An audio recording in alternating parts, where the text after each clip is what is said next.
ಎಲ್ರಿಗೂ ನಮಸ್ಕಾರ. First of all Yuvraj ಭಟ್ರು ಥ್ಯಾಂಕ್ಸ್ ಹೇಳ್ಬೇಕು. ಯಾಕಂದರೆ ಸುಮಾರು ಒಂದು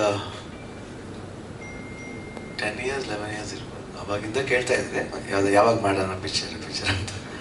ಅದು ಯಾಕೆ ನಂಗೆ ತುಂಬ ಇಷ್ಟ ನನಗೆ ನನ್ನ ಫೇವ್ರೆಟ್ ಫಿಲಿಮ್ ಅವ್ರದ್ರಲ್ಲಿ ಮುಂಗಾರು ಮಳೆ ಹಾಗೂ ಪರಮಾತ್ಮ ನನಗೆ ತುಂಬ ಇಷ್ಟ. ನಾನು ಹೇಳ್ತಾ ಇರ್ತೀನಿ ಯಾವಾಗಲೂ ತುಂಬ ಇಷ್ಟ. ಅದಾದಮೇಲೆ ಡ್ರಾಮಾ ಒಂದು ಸಿನಿಮಾ ನನಗೆ ಒಂದು ಅವರಲ್ಲಿ ಏನು ಇಷ್ಟ ಅಂದರೆ ಫಿಲಾಸಫಿನ ಭಾಳ ಎಂಟರ್ಟೈನಿಂಗ್ ಆಗಿ ಜೀವದ ಅನುಭವವನ್ನು ಭಾಳ ಅದ್ಭುತವಾಗಿ ಎಂಟರ್ಟೈನಿಂಗ್ ಆಗಿ ಹೇಳ್ತಾರೆ. ಅದು ನನಗೆ ತುಂಬ ಇಷ್ಟ. ಆ ಫಾರ್ಮ್ಲ ನನಗೆ ತುಂಬ ಇಷ್ಟ.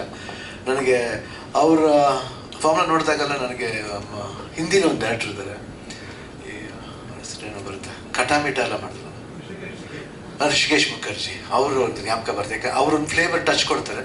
ಸೆಂಟ್ರಲ್ಲಿ ಸ್ವಲ್ಪ ಓವರ್ ಎಂಟರ್ಟೈನಿಂಗು. ಆಮೇಲೆ ಅವರು ಒಂದು ಸ್ಮಾಲ್ ಹ್ಯೂಮರ್ ಟಚ್ ಜೊತೆಲಿ ಮಾಡೋದು ತುಂಬ ಇಷ್ಟ ನನಗೆ. ಅದು ಬಂದ್ಬಿಟ್ಟು ಇವತ್ತು ಕರ್ನಾಟಕ ದಮನಕ ಮೂಲಕ ಅದು ಫುಲ್ಫಿಲ್ ಆಗಿದೆ.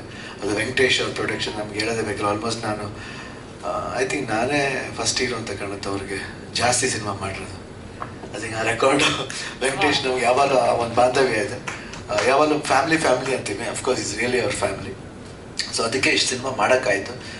ಸಣ್ಣ ನಾವು ಜಾಸ್ತಿ ವರ್ಷ ಮಾಡದೆ ಹೋದ್ರು, ಯಾವಾಗ ಮಾಡಿದ್ರು ಅದು ಸ್ವಲ್ಪ ಸ್ಟೈಲಾಗಿ ಮಾಡ್ತೀವಿ, ತುಂಬ ಅದ್ಭುತವಾಗಿ ಮಾಡ್ತೀವಿ. ಅದೊಂದು ಹೆಮ್ಮೆ ಅನಿಸುತ್ತೆ ನನಗೆ.